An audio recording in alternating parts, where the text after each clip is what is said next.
Have you ever wondered how a single whispered secret could be worth more than a lifetime salary? Good evening, everyone. In this video, we are going to explore the extraordinary stories of two men who secretly became the richest spies in American history. Aldrich Ames and Hanssen. Before we begin, we might find it interesting that neuroscientists say our brains react to secrets almost like they react to hidden treasure. The simple act of holding information, of keeping something in the shadows, gives a small, subtle thrill deep inside the mind. And that little spark, can grow into something very powerful. So sit comfortably. Let the room around you grow quiet and follow me gently into a world where whispers were worth millions and betrayal became a business.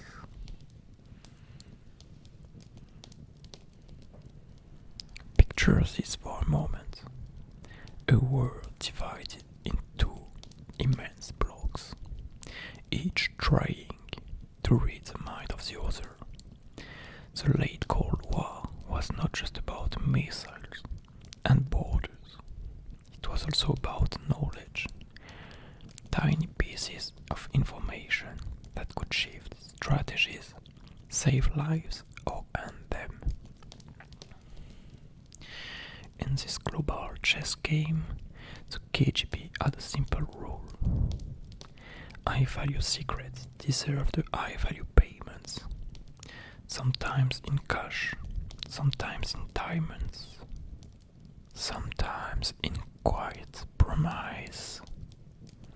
And into the shadowy marketplace stepped two American men who discovered that their own government secrets could be traded like gold. Aldrich Ames was not a stereotype of spy. He was quiet, almost shy, and often felt overlooked. He grew up surrounded by intelligence work. His father worked for the CIA, and so joining the agency felt natural, like following a familiar trail. But you see, familiarity does not always bring satisfaction. Sometimes it brings frustration. Ames advanced slowly. Colleagues forgot his name. He drank too much. His personal life felt like chain dragging behind him. And this is where the story turns. In the 1980s, Ames' life was collapsing. Debt, divorce, pressure to impress new friends. All of it built up like heavy stones on his shoulders. And one evening, while he was sitting alone, he realized the truth. He had access to priceless secrets, and people on the other side of the world would pay anything to obtain them. So in 1985, he walked into a Soviet embassy and offered the KGB everything he knew. Can you imagine it?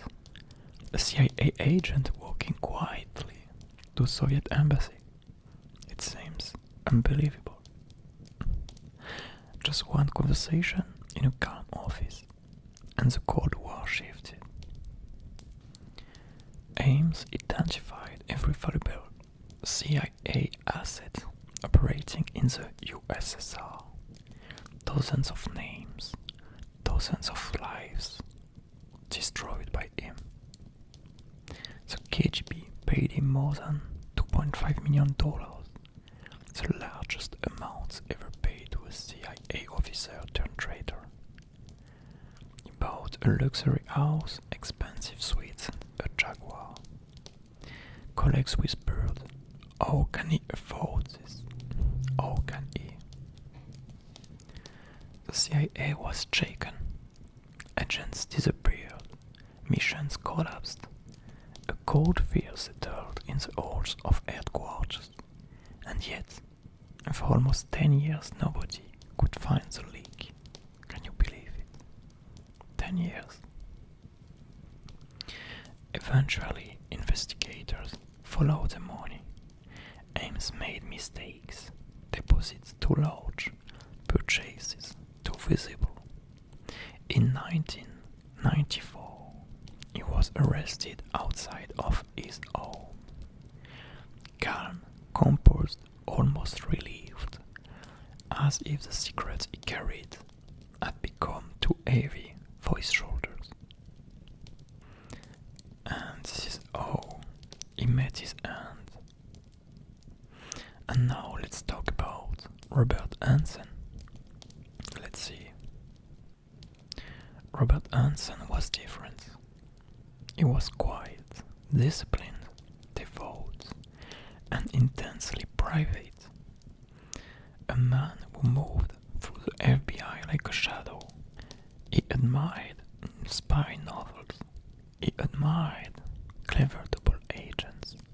And slowly, the admiration became temptation. In 1979, he contacted the Soviets. He used code names, encrypted messages, and careful dead drops in parks and forests.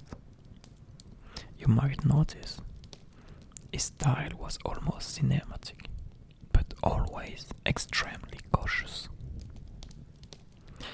To his family, Hanssen was a reserved father. To the FBI, he was a competent analyst. To the KGB and later the SVR, he was one of their most valuable American assets. He exposed operations, technologies, and even the FBI's secret tunnel under the Soviet embassy. He played both sides with chilling and calm. So in total, Hanssen received around $1.4 million in cash, diamonds, and secret bank accounts. It's making him the second richest spy in history. It wasn't luxury he wanted, it was control. The thrill of being unseen. The feeling, quiet but powerful, that he was smarter than everyone around him. This is where it gets fascinating, because his enemies were not foreign agents.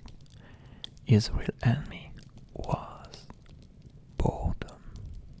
Yes, boredom. Simply boredom. For years, the FBI hunted more they couldn't identify. Eventually, they purchased a file from former KGB officer. Inside was Hanssen's handwriting. It was enough. On a cold February day in 2001, in a quiet Virginia park, Hanssen was arrested while leaving a dead drop. He looked at the agents and said softly, "I wonder what took you so long." And it feels it's not the first criminal using this one. So now we can wonder what they did it. Money? Yes, but also ego. Because the more money they were making, the more important they felt. Frustration also. A desire to feel special, powerful, irrepressible. When their work at the CIA and FBI was not enough for them. A psychologist explains that betrayal can grow in the mind like a secret promise, whispering that you deserve more, that you deserve more, that you have been ignored for too long. And both men listened to that whisper, and for a while it paid. Their actions forced the CIA and FBI to rethink security forever. New systems, new protocols, new ways to watch the watchers. Ames and Hanssen remain samples of the highest cost betrayals in American history, measured not just in money, but in trust, loyalty, and lives. And as the story unfolds, you can almost feel the quiet truth behind espionage. Every secret has a price. As we close this journey, remember that even in the world of shadows, truth eventually finds